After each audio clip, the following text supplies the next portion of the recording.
1 Samuel, chapitre 1. Il y avait un homme de Ramathaïm Tsophim, de la montagne d'Éphraïm, nommé Elkana, fils de Jéroham, fils d'Élihu, fils de Tohu, fils de Tsuf, Éphrasien. Il avait 2 femmes, dont l'une s'appelait Anne, et l'autre Pénina. Pénina avait des enfants, mais Anne n'en avait point. Chaque année, cet homme montait de sa ville à Silo, pour se prosterner devant l'Éternel des armées et pour lui offrir des sacrifices. Là se trouvaient les 2 fils d'Éli, Ophni et Phiné, sacrificateurs de l'Éternel. Le jour où Elkana offrait son sacrifice, il donnait des portions à Pénina, sa femme, et à tous les fils et à toutes les filles qu'il avait d'elle. Mais il donnait à Anne une portion double, car il aimait Anne, que l'Éternel avait rendue stérile. Sa rivale lui prodiguait les mortifications pour la porter à s'irriter de ce que l'Éternel l'avait rendue stérile. Et toutes les années il en était ainsi. Chaque fois qu'Anne montait à la maison de l'Éternel, Pénina la mortifiait de la même manière. Alors elle pleurait et ne mangeait point. Elkana, son mari, lui disait « Anne, pourquoi pleures-tu et ne manges-tu pas? Pourquoi ton cœur est-il attristé? Est-ce que je ne vaux pas pour toi mieux que 10 fils ?» Anne se leva, après que l'on eut mangé et bu à Silo. Le sacrificateur Éli était assis sur un siège, près de l'un des poteaux du temple de l'Éternel. Et, l'amertume dans l'âme, elle pria l'Éternel et versa des pleurs.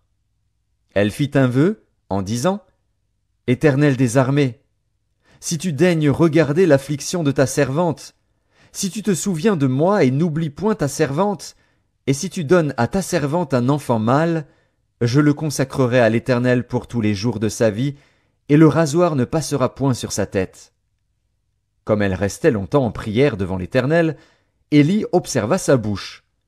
Anne parlait dans son cœur, et ne faisait que remuer les lèvres, mais on n'entendait point sa voix.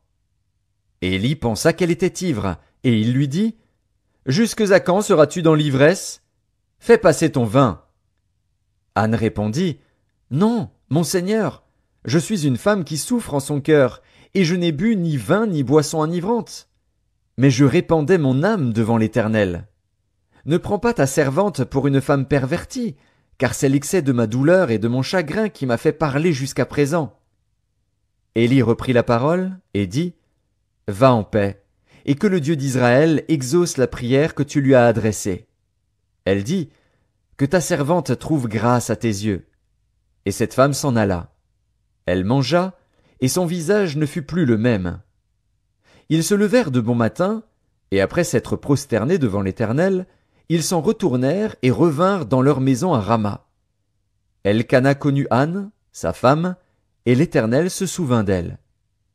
Dans le cours de l'année, Anne devint enceinte, et elle enfanta un fils, qu'elle nomma Samuel, car, dit-elle, je l'ai demandé à l'Éternel. Son mari Elkana monta ensuite avec toute sa maison pour offrir à l'Éternel le sacrifice annuel et pour accomplir son vœu. Mais Anne ne monta point, et elle dit à son mari, « Lorsque l'enfant sera sevré, je le mènerai, afin qu'il soit présenté devant l'Éternel et qu'il reste là pour toujours. » Elkana, son mari, lui dit, « Fais ce qui te semblera bon, attends de l'avoir sevré.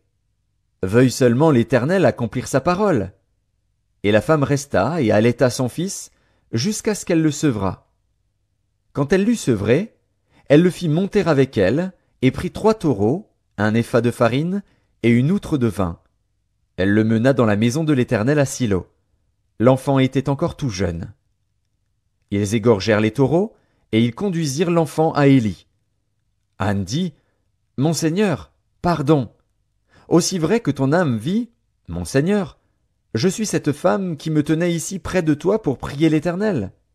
C'était pour cet enfant que je priais, et l'Éternel a exaucé la prière que je lui adressais. Aussi je veux le prêter à l'Éternel. Il sera toute sa vie prêté à l'Éternel. » Et ils se prosternèrent là devant l'Éternel.